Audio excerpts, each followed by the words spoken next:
eat the tater tots. They taste yummy. Nobody else could buy your food at your food truck? No. But you make money. I would only make money for potato sauces and toys from kids' meal.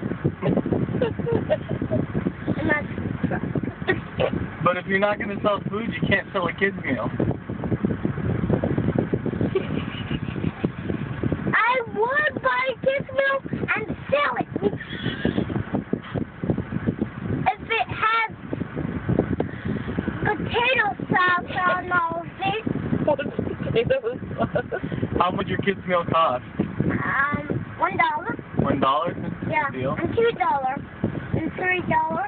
And $4. And $5. $5? Yep. That's pretty good. $5 for my food. And what do they get? Kids' meal. Oh, what comes in the kids' meal? A toy to come with the food. What kind of food? Truffle tots and spaghetti and meatballs. Okay. And a banana. And it's cut up into banana pie. Oh.